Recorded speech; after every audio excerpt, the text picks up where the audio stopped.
Hi families, so this is Miss Crow. I'm making a video so that way we can all be on the same page. There's a couple really important things that I need to talk to you about, so I wanted to make sure that you guys were informed. Once again, like I said, very important. So next week is testing. A couple things I wanted to relay to you about the testing. Number one, testing obviously is Monday. That will be, the reading test is Monday, April 26th, and the math test will be Monday, May 10th. Okay, so those are 2 Mondays that you will have to come to William Rainey Harper. There is a different procedure for those students that are coming in, so I just wanted to make sure that we were all on the same page. I'm reading directly from the email, but summarizing it so that way I don't have to send you a message that's 10 pages long.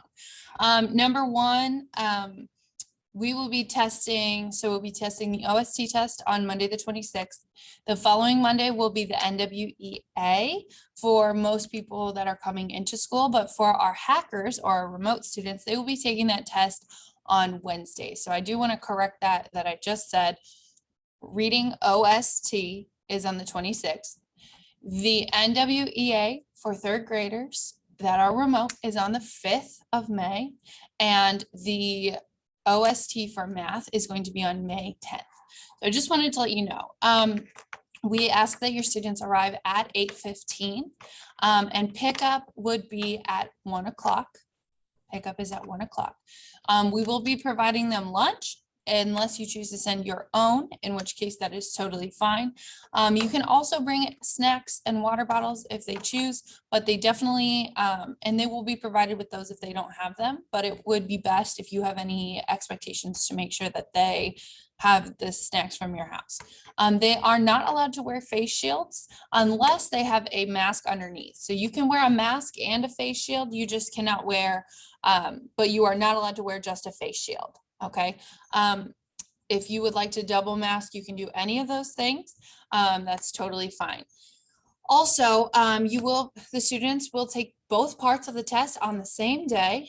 If you are on an IEP, please contact Ms. Conrad, who is the one in charge of those students. Any students that are not on IEPs specifically, this information is for you regarding testing, but I'm going to talk about other things, so please don't stop listening. With that being said, you're going to want to bring your own computer. You're going to want to bring a book to read. You're going to want to bring maybe some coloring utensils, something like that. They'll take the first part, then they have a then they'll have a break. They'll go outside, maybe play a little bit. They'll get some energy out, and then they'll come back after eating, and then they'll take the second part.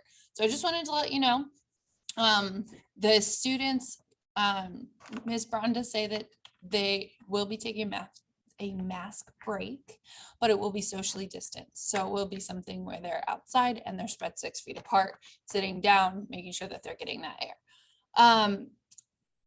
Dr. Monell, so you can sign up to make sure that you are here. I will make sure that the link is attached, but that is the information that I have for testing. If you are a student with an IEP, you want to make sure that you contact Ms. Braun because Ms. Conrad, because she has all the information that you need. So I apologize for my stuttering, but I just wanted to make sure that we are all on the same page with that. Once again, if you have any questions and you have an IEP, please go to Ms. Conrad. If you have any questions and you do not have an IEP, then you can go ahead and message me and I will be happy to respond. Okay. Ms. Braun will be testing the students. I will not be, because I'm responsible for 2 classes at the same time. So the next thing that I wanted to talk to you about was our weekly folders. We had a meeting, a parent agreement in the very beginning that we would have these folders picked up on either Friday, Saturday, or Sunday. Okay, so these folders are a contactless pickup system and a contactless drop off. So there's a basket underneath the doorbell. You pick up the folder with your student's name on it and you drop off the one that has that you had from the previous week. Okay, so it should be an exchange. It should be something where I take it and I drop it. These are the new folders coming this week. I wanted to let you know I am working my absolute hardest to make sure that this is easier for you. So one of the things that I've noticed is that we are really struggling with our organization So every single day is going to have a checklist that goes along with it. So I just wanted to let you know, with this being an important day, I made sure to cross it out and even wrote testing just as a reminder. So if your student wakes up in the morning on Monday and goes, oh wait, testing, it'll be right here. Okay, so the extra work is crossed off. I will be giving a little bit less work in the upcoming weeks. A lot of it does fluctuate depending on what is going on in the classrooms as well, because I want your child to have all the materials that they can get their hands on. So if Ms. Goss is giving an assignment, then the third graders will get that assignment in their folder as well. If it's something, I have had a couple families reach out and they're like, this is a lot this week. That's totally fine. Thank you for communicating that with me. As long as your folder is picked up on time, I have no problem extending your due date. If your folder is still in the bin, then it's going to be very difficult for, number one, your student to be following along with class. It's going to be hard for them to get their work turned in. So in that case, I will not be extending the deadline because they could have been working on it for those days that it was not picked up. So I just wanted to let you know, I'm not trying to be a jerk, but I do want to have that clear communication because that was an expectation. Finally, I wanted to thank you for the good attendance that I've seen. There are so many students that are just doing a great job making sure that they're at class every single day.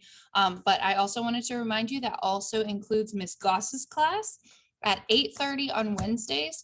Our students do need to be there. Ms. Goss is an excellent writing teacher, Ms. Goss is probably one of the best writing teachers that I've ever worked with. And so having her take that time out for our remote students, whether they're in third or fourth grade, is a really, really big sacrifice that she's making. So with that being said, I need all students to make sure that they are at school at 8:30, calling Ms. Goss on those Wednesday times.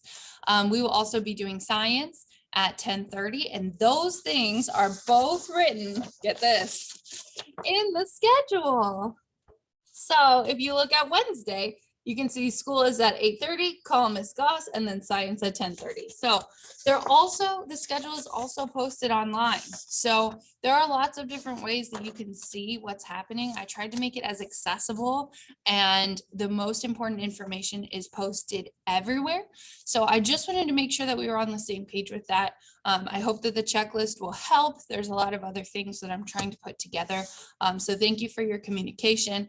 And I am very thankful for the parents that are making sure to pick up their packets every week. It's making a huge difference. It's nice to have your child with the materials.